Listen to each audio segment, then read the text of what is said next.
Здравейте, колеги! Намираме се в Ромстал, България, на магазина на булевард Ботевградско шосе 276. Аз се казвам Александър Стоименов и днес ще ви представя някои нови продукти на Salus, като например тази клемна шина CB12 RF.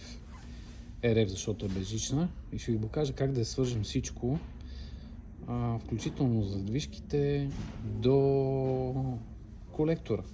Имаме тук колектор с монтирана рециркулационна помпа. Ето тук, в този край. Така че днес ще монтираме някои неща и ще покажем как се свързват и в приложението. Имаме съответно втори телефон, на който ще правим демонстрация на това как се случват нещата в самото приложение. Първото нещо, съответно, в случая е да си сложите гейтвея. Гейтвея в нашия случай вече е монтиран, тъй като ние го ползваме доста често и имаме доста устройства, както сами може да видите. Сега тази шина преди малко я бяхме добавили и сега ще я премахнем. Като идеята тук е да симулираме ситуация, в която ви отивате на заварен обект. Така че представяме си, че шината е работила, например, известно време без интернет или просто сте я взели от друг обект и трябва да я ресетнете като за начало. Така. Отваряте шината, това представлява тя. Само малко ще ви поговоря за нея, като за начало. Тези пластмасови пинове трябва да се завъртат. Най-лесно се вижда отзад. И отваряме шината. Тази шина в случая има 12 зони, както можете сами да видите, и съответно може да изсложат до 24 задвижки. Задвижките се слагат ето тук, могат да влезнат по 2 най-много. Като разбира се, ограниченията не са колко кабела могат да набутате и колко валоклеми. Ограниченията идват от това колко могат да издържат релейните изходи на клемната шина. Така, иначе без потенциален или volt-free извод за котел, change-over бутон за работа на топло и на студено, датчик за оросяване на тръбите. Имаме готов датчик, ще ви го покажа и него. Той е част от новите неща, които сме добавили. Отделно има извод, който може да управлява трипътен вентил или рециркулационна помпа, както е в нашия случай. От тази страна на помпата могат да се изберат различни, така да се каже, параметри. В случая дали да управлява система IT600 или система, която работи само с ZigBee 3.0. Извинете, какви да са задвижките? Нормално отворени или нормално затворени. Ние ще ползваме нормално затворени. Има възможност за задаване на закъснение от 15 минути. Това се ползва примерно ако имате пелетен котел, което вече е доста рядко. И накрая, но не на последно място, какъв тип антена да се използва. Тази, която е вградена, или тази, която може да се сложи ето тук на мястото на това гумено уплътнение за по-добър обхват. В случая, тъй като всичко е на една маса, няма да слагаме допълнителна антена. Така, допълнително може да кажете от самата шина как да работи. Съответно, дали да бъде мастер или слейв. Когато шината е в позиция мастер, тя създава собствена ZigBee мрежа, в която работи без интернет. Това е много важно да се каже. Безжичните термостати могат да работят на места, където има интернет връзка и съответно на такива, където няма. Важното е да има захранване. Така, в случая оставаме на слейв, тъй като ние ще използваме нашия координатор, който е тук. И ще ползваме интернет и приложението и така нататък. Тук има два бутона, които са като опция. Както може да видите, единият е за котел, другия е за помпа. Това се използва, когато има приемници за отдалечен достъп до котела или помпата. В случай, че сте забравили кабелите. За момента този Wi-Fi бутон не работи и тук ще създадем с този Network бутон, ще зададем на шината да се ресетне. тъй като един път вече тя е била свързана към нашето приложение. Така, включвате шината, съвсем между другото кабела и клемите идват в комплекта с кутията. Включвате си шината. Има разни светкащи неща и общо взето, кога ще разберете, че е готова да я ресетнете, ако се налага както в моят случай, когато видите, че този Zigbee бутон мига. Така. Натискате Zigbee бутончето и го задържате 5 секунди. И го пускате. И така шината се ресетва. Статус бутон свети в зелено, което означава, че може да започнете да я добавяте. Веднага след координатора, това, което трябва да се добави винаги, във всички случаи, е шината. Тъй като по нея ще свързваме термостатите. Какво искам да кажа? Като се добави термостата, трябва да се окаже в коя зона да работи. В случая, тъй като ползваме приложение, ние ще го направим от приложението. Затова е необходимо да се спазва тази поредност. Така. Свързваме тук устройството, изчакваме малко. Тук вече двата бутона светят. Двете лампички. Както статус, така и Zigbee.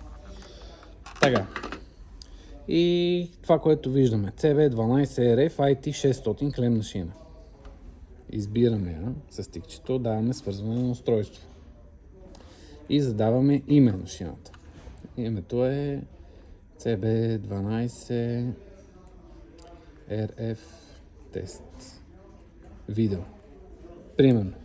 Ето, тук мога да видите името. И му даваме напред. И му даваме край. Сега, в случай, че имате много шини, някакъв голям обект, може да влезнете вътре в всички устройства, да си намерите шината и да натиснете ето това око. Какво прави окото? То светка разни части, както на термостатите, така и на шините, за да може да направите идентификация. В случая виждате, това ни е шината, имаме само една, която е видима днес тук, така че няма проблем. Иначе имаме и други. Сега, какво следва? След като сме добавили шината, следва да добавим един термостат. В случая ще ползваме най-новите термостати на Salus, тъй като те си в момента най-хубави, изключително визия имат, така че ще ползваме тях. Това го позатваряме така и го слагаме малко по-нагоре. Така. В случая ще ползваме най-новия термостат. Това е ELF600. EL600F, извинете. В случая това е един термостат изцяло за подово отопление с всички възможни екстри, които може някой да се сети, че съществуват. Там ги има. Тук има едно кратко ръководство. Това е стойка за стена. Поставя се на стената. Ето тук може да видите. Това е задната част. Така се поставя върху конзолата. Съответно, с тези отвори, ако конзолата ви е от тези, които имат винчета, и след това се поставя тази планка отгоре. Това тук легло, така да го наречеме, е с 3 магнита. Защо? Сега ще разберете. Слагаме го на страна и продължаваме да вадим. Така, това е стойката на този термостат, която служи като зарядно устройство. Тук отзад има USB-C. Това е отново магнитна стойка, тежка, масивна, слага се на бюрото, е така. Това е трети вид стойка, отново с магнити. За тези, които не искат да имат цокъл отстрани, може да се сложи само тази. И накрая, не на последно място, си вадиме термостатчето. Това представлява термостата. Може да, както ви казах вече, може да се сложи така, че да се вижда само той на стената. Може да се сложи на тази стойка. Ето тук. И съответно може да се сложи на тази, която Може да сте виждали в някои от рекламите. Тя е най-така разпространена. Ето тук отзад ляга. Как точно ляга? Наобратно. Ето така. Важно е да се спазва указанието за монтаж нагоре, в случая. Ето така. И така. Тъй като тук има 3 жлеба, в които влиза термостата, може да ги видите тук, тук и тук от тази страна, за да може да се заштракне да стои стабилно. Отделно, за да не пада, отзад има една лента, която е като нещо като мемори пяна с лепило, която също така може да видите тук на това осветление, нали, за да може да прилепва по-добре, съответно. И най-важното, пак казвам, тази стойка служи и за зарядно. Самият термостат се зарежда индуктивно, така че в случая това е. Така, включваме си термостата.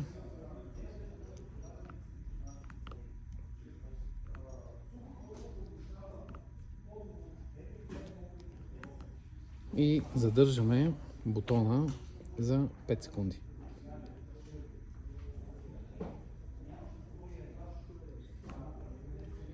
И избираме RF, Radio Frequency, така че да го добавим.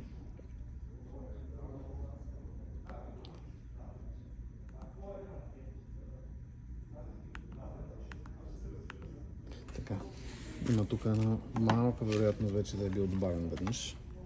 Нека само да проверя. Така, термостата ни е добавен веднъж. Ето, тук може да го видите. Сега ще ви покажа как и да го ресетнете съответно. Отивате вътре в приложението и давате премахване. Това е в случая, който се ползва приложението. В другия случай трябва да се задържи бутона отгоре, след което да се избере, че искате този термостат да бъде премахнат. Цъкаме си термостата. Даваме му добавяне на сканиране за устройство. Той в момента се разсетна и виждате ето този знак. Това означава, че не е свързан към нищо. Така. Как се добавя устройство? Влизате вътре в приложението, избирате отгоре трите черти, устройства, всички устройства и давате добавяне на ново устройство и започвате да сканирате. Уверете се, че мрежовата среда е безопасна. Безопасна е. Това си е нашия домашен рутер, който ползваме. Важно е да знаете, че мрежата, с която работят термостатите, е 2,4 ГГц. Така. Изчакваме тук малко, известно време, докато се намерят.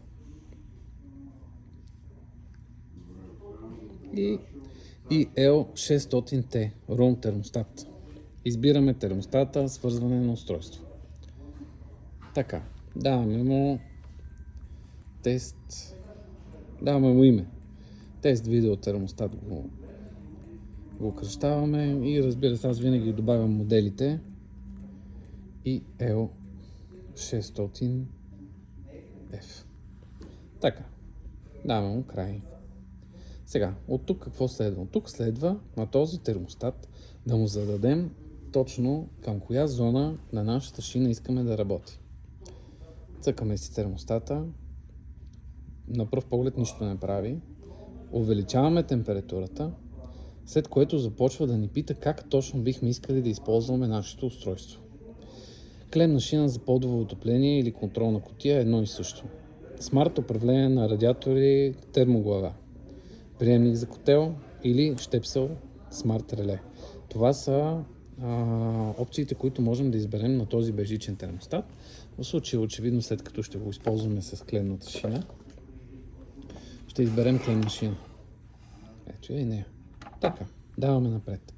Сега, тук има няколко избора, нали, на шина. В случая избираме CB12 RF KL08 е другата безжична шина на Saus, която ние в случая сме монтирали на друго място. Просто е тук в шоурума, така че нормално да ни я показва. Включена е в системата. CB12RF, Zigbee 3.0 съответно е устройство, това е същото устройство. Обаче в случая ние ползваме IT600 система и Zigbee 2.4. Каква е разликата?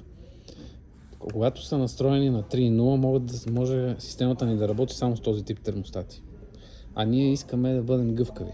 В случая, ако клиента прецени, че иска от друг тип термостати на SAUS, примерно SQ610RF, ние трябва да можем да отговорим на това искане и затова го оставяме на IT600. Така, ето е шината, както я кръстихме, CB12RS, тест видео, даваме напред. И разбира се, трябва да окажем в коя зона да работи.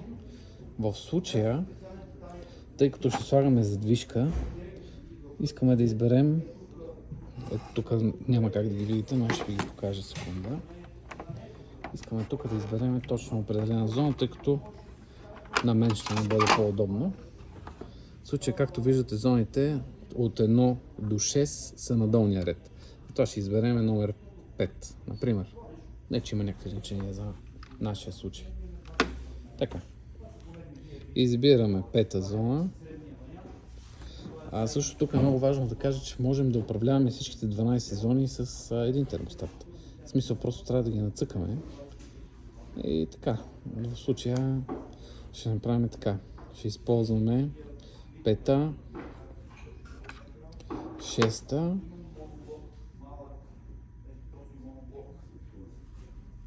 и 12-та зона. И ги издвояваме. Сега този термостат ще ни управлява 3 зони. И така ще можем не знам точно къде може да намери това нещо приложение, но да предположим, че имате много задвижки, които са на съседни зони. Ето тук 5 и 6 съответно. Може да имате повече в едно помещение. 12 отгоре, просто за демонстрация. Така. Добавяме си зоните. Така, искате ли това устройство да се вижда? Искаме, нека си е пиннато. И така, вече го имаме свързано в приложението.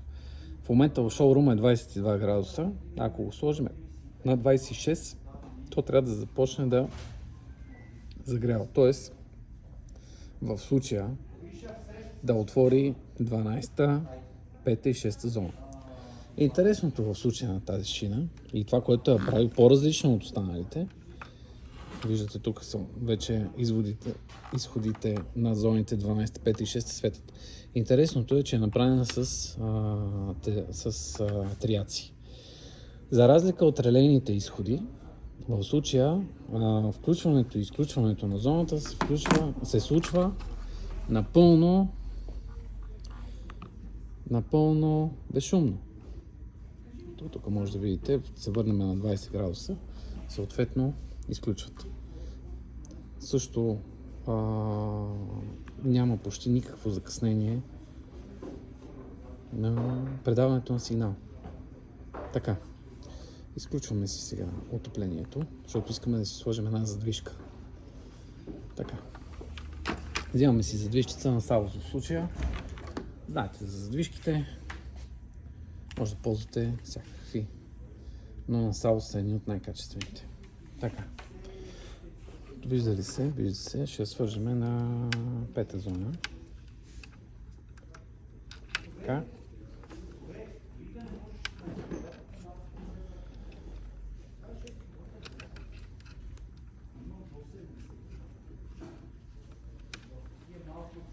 Така. Сложили сме си задвижката. Тук малеко ще разчистим сега нашата работна маса. Ще направим място да си вземем един колектор. Всички неща, които съм използвал в видеото, ще ви ги дам с поръчковите номера на Romstal съответно и линкове към тях. Отдолу в описанието на видеото ще можете да ги видите. Слагаме си кабелчето така, точно както са направили улея. Ето тук. И затваряме пак клемната шина поради съображение за сигурност, безопасност. Така. Момент сега. Тук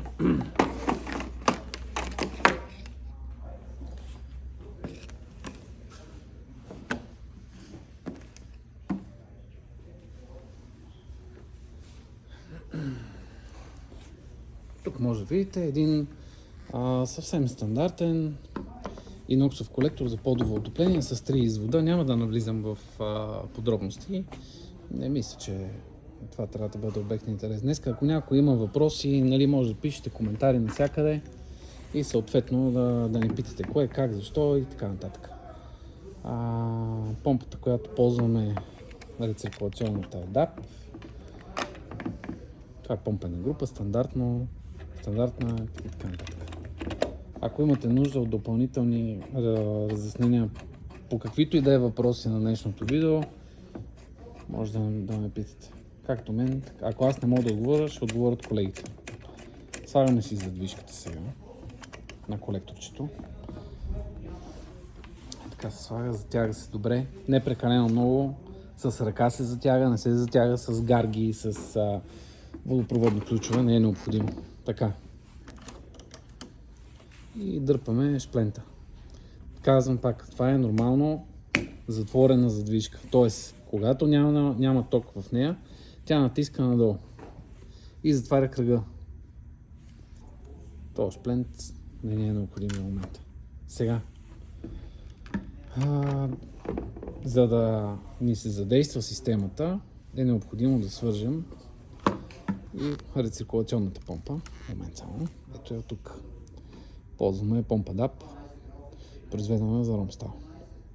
Това ни е много хубавата помпа, където електрическите изводи са отгоре, не са отдолу. Много удобна, препоръчваме. Така, отваряме си тук ластичето.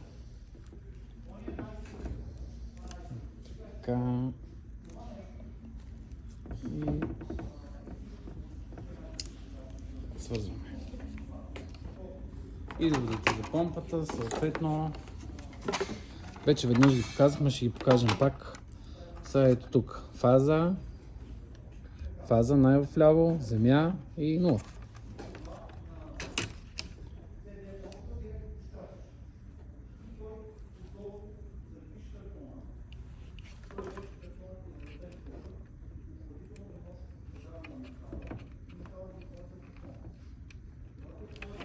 Така.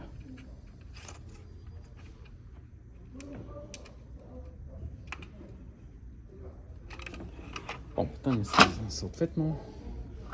И да ви кажа честно, до голяма степен това е вече една изградена система за подово отопление. От гледна точка на автоматика за управление на кръговете съответно. Сега ще видим как работи. Може да я включим както от приложението, така и от термостата. Аз предпочитам винаги от приложението. Аз винаги си представям, че хората ползват всичко през приложението. Включват се на 25 градуса и съответно вече всичко работи. Сега ще питате кога ще се включи помпата. Помпата ще се включи веднага след като изтекат 3 минути. Защо има 3-минутно забавяне? 3-минутното забавяне е за да могат да се отворят задвижките. Както виждате, ето тук зоните са включени, задвижката ще се отвори и ще тръгне помпата. Но след 3 минути. 3 минути е такова изчакване, което е необходимо за такива системи. Винаги е включено. Ако не искате да бъде 3 минути, не може да го намалите, но можете да го увеличите на 15. И така. Общо взето това е днешното видео. Това е което исках да ви покажа. Само ще изчакаме да тръгне помпата. Тъй като искам да бъда сигурен, че всичко работи и че съм ви го показал до край. И още едно нещо исках да ви покажа. Това е датчика за оросяване на тръбите, тогава, когато се ползва подовото или таванното, съответно, за охлаждане. Към момента сме заредили такива датчици и никъде друга да ги няма. Искам само да ви покажа съответно задвижката, която се отваря в момента.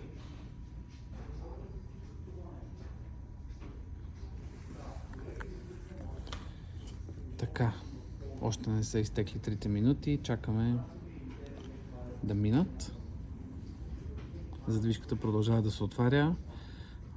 Тези системи, сега тук на този завой още нещо да добавя, докато така и така чакаме нещо да се случи.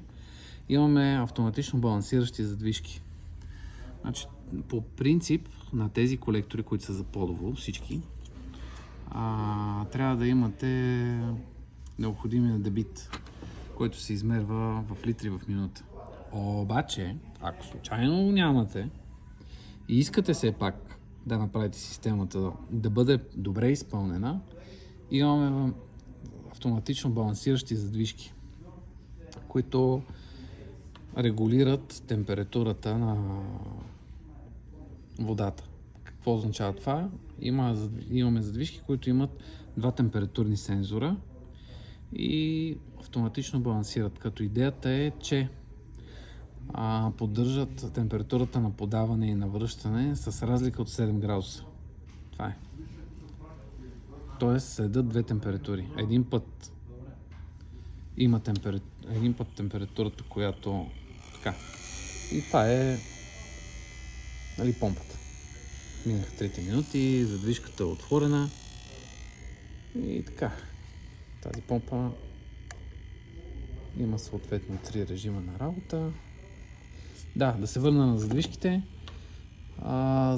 Помпата е супер тиха също. Нещо, което трябва да се отбележи. Да.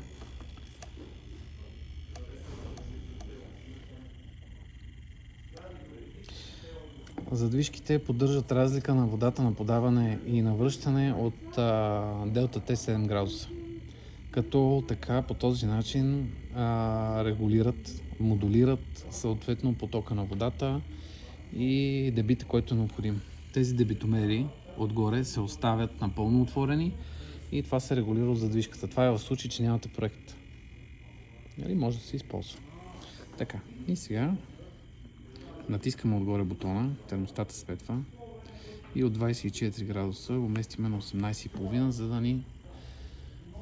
ни спре съответно процеса. Помпата продължава да работи.